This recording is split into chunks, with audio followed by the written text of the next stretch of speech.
Fala, gente rica, como é que vocês estão? Doido, eu espero que muito bem. Sejam muito bem-vindos ao canal. O vídeo de hoje será no modelo um pouco diferente, devido também ao tempo que está muito escasso, né? Mas não poderíamos deixar de trazer aqui o vídeo sobre os números da Azevedo e Travassos, porque é uma das empresas bem populares aqui no canal, né?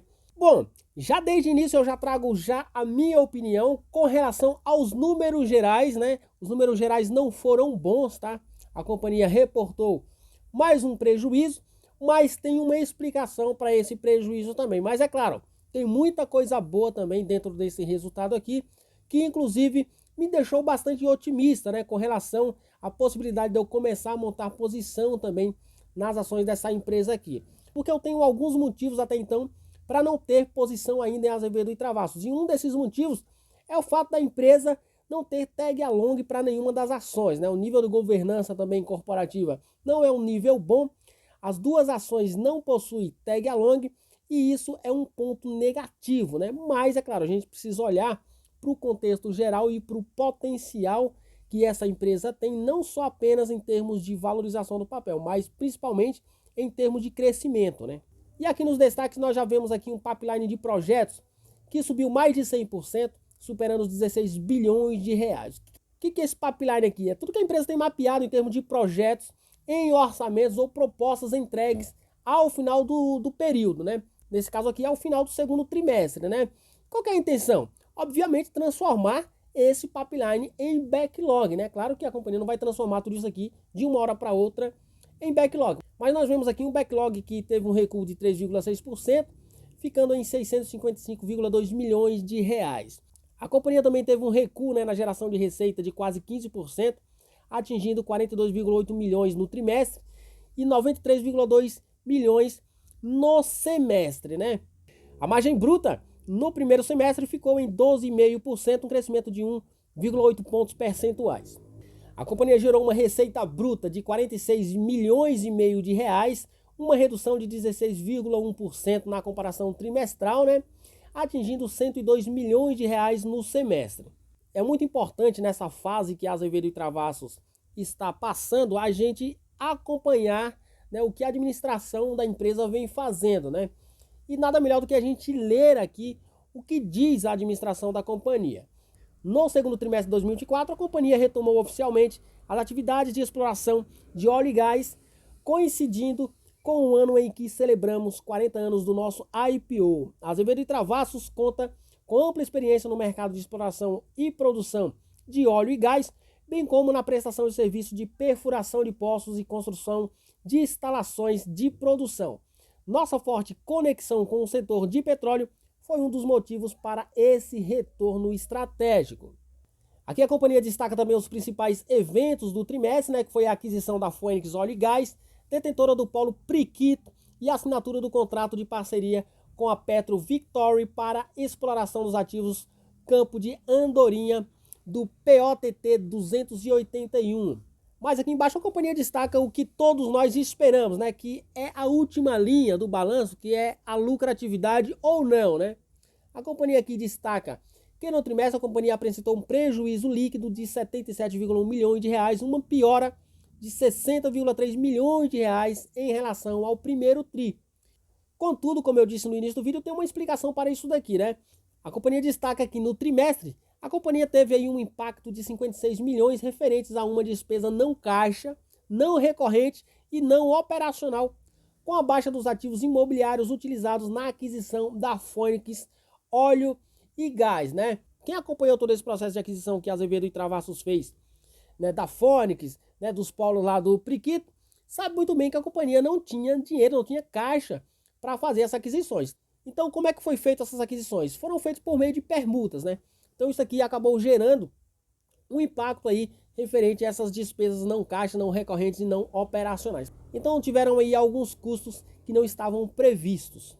A companhia se mantém empenhada em consolidar nossa estratégia através da atuação de nossas empresas nos setores de infraestrutura e óleo e gás, focando em projetos saudáveis financeiramente e em relações de parcerias comerciais duradouras com nossos clientes, consolidando cada vez mais uma expertise técnica e expandindo nossa atuação com base nas sinergias entre nossos negócios, observando sempre nossas vantagens competitivas.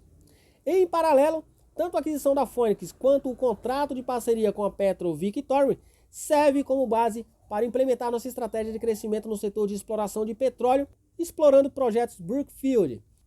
No momento, a companhia tem focado esforços na melhoria operacional e incremento de produção dos ativos em que estamos operando. Possuímos ainda outras negociações de ativos em andamento, buscando expandir nosso portfólio e alavancar nossa produção. Ou seja, como a companhia já havia informado, as aquisições nesse setor de petróleo não param por aí, tá? Não param aí na Phoenix. A companhia, com certeza, nos próximos anos, irá aí adquirir outras companhias menorzinhas aí, né? Focando sempre na sua expansão, porém com qualidade, para que não tenha surpresas aí depois de adquirir carniça, né? Se é para fazer aquisições, tem que adquirir algo que seja futuramente rentável. A AIT Petróleo busca ter um papel relevante na consolidação do segmento onshore e vê um momento propício para a expansão, focando tanto no crescimento orgânico, com incremento de produção nos poços em que já atua, quanto no crescimento inorgânico por meio de aquisições e parcerias estratégicas. Outro ponto importante do trimestre, conforme divulgado em fato relevante no dia 27 de junho, foi a proposta da combinação de negócios recebida pela Camaçari Fundo de Investimentos em participações multiestratégia e do Congem, né?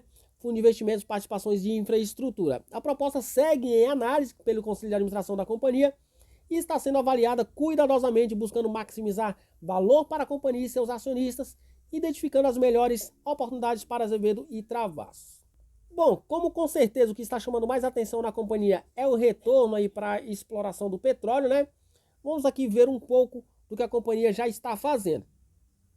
Aqui ela mostra aqui o portfólio de ativos em operação.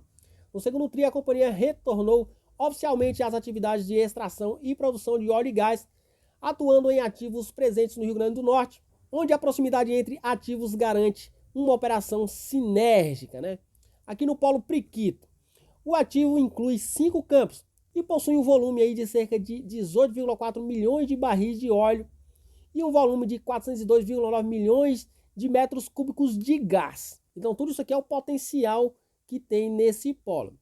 No campo de Andorinha, o ativo contempla os poços AND4 e AND5, em que a companhia está desenvolvendo atividades de perfuração e completação. A operação no ativo é uma parceria entre a ATP e a Petro Victory. POTT 281. Esse ativo contempla o poço CR2, em que a companhia também está realizando trabalhos em função do incremento de produção de óleo e gás. A operação no ativo também é uma parceria entre a Azevedo e a Petro Victory aí, né? Como citado acima, vemos agora aqui representado no gráfico a reserva dos polos Periquito e Andorinha, né? Totalizando aí em 18,4 milhões de barris potencialmente para serem produzidos. E aqui nesse gráfico nós vemos a reserva potencial de extração de gás. A tabela abaixo apresenta o resumo das reservas de óleo e gás do polo Periquito separadas por ativos. E aqui a gente vê o potencial que cada ativo tem de produção, né? E aqui a gente vê no total mais de 18 milhões de barris de petróleo aí, mais de 402 milhões de metros cúbicos de gás. É importante ressaltar que esses ativos não foram devidamente desenvolvidos e não receberam historicamente os recursos necessários para o correto desenvolvimento da produção. Desta forma, o reprocessamento sísmico das áreas de produção, acrescidos a uma revisão dos planos de desenvolvimento e novas campanhas de perfuração, podem resultar em um aumento significativo da reserva dos ativos, embora não seja possível assegurar tal resultado. Ou seja, tudo isso aqui que a empresa está informando pode ser ainda muito maior, ou seja, o potencial é ainda maior, né? A empresa está sendo, de certa forma, conservadora em divulgar esses números aqui, é o que a gente também espera, né?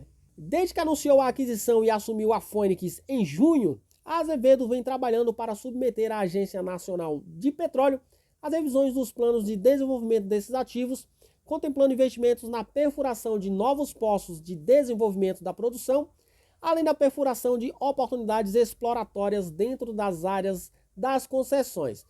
Adicionalmente, a ATP investirá na certificação das reservas e no reprocessamento de toda a base de dados sísmicos dos ativos, visando a mitigação de riscos das próximas perfurações.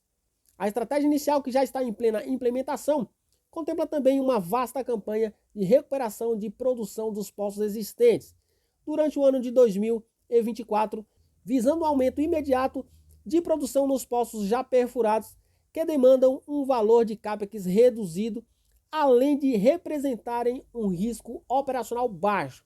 Por fim, a campanha de perfuração de novos poços está prevista para 2025, quando as interpretações geológicas e geográficas dos dados sísmicos reprocessados estiverem concluídas. Na data de fechamento da aquisição da Phoenix, sua produção diária média girava em torno de 25 barris. Através dos investimentos mencionados, que parcialmente já começaram a ser implementados, a companhia trabalha aí para atingir uma produção na casa dos 100 barris dia. O objetivo de médio prazo é que a produção alcance 1.000 barris diários e considera um potencial máximo de produção diária que pode ultrapassar 1.500 barris por dia. E aqui a gente vê uma receita inicial mensal de cerca de 1,2 milhões de reais. E considerando-se um pico de produção de 1.500 barris, a gente vê aí um potencial de geração de receita em torno de 18 milhões por mês, com uma margem EBITDA estimada em mais de 45%, resultando em um potencial de EBITDA mensal superando aí 7 milhões e meio de reais. Então vamos aí acompanhando a empresa, né? Eu estou acompanhando cada um dos seus passos, para quem sabe aí nos próximos meses aí, aproveitando até a cotação um pouco mais abaixo, começar a montar a minha posição no papel. Claro, não é nenhuma recomendação de compra, tá? Eu estou apenas dizendo o que eu estou pretendendo fazer, né? E reforço, ainda não possuo ações da Azevedo e Travassos por esses motivos, né? Primeiro, que tudo isso aqui ainda se tratava de uma promessa, a companhia já é bastante antiga no mercado e agora está retomando. Então, a companhia precisa provar o que está pensando em fazer, né? O que está vendendo para o mercado. E depois, a gente vê também outros riscos, né? Risco sistêmico, risco de mercado, né? E o próprio risco atrelado ao papel, né? A gente vê aí várias coisas acontecendo e a gente olha para um papel que não tem tag along. De repente, alguém vai adquirir a empresa e você acaba sendo prejudicado. Beleza? O vídeo de hoje foi esse. Espero que vocês tenham gostado. Forte abraço, até o próximo. Fui!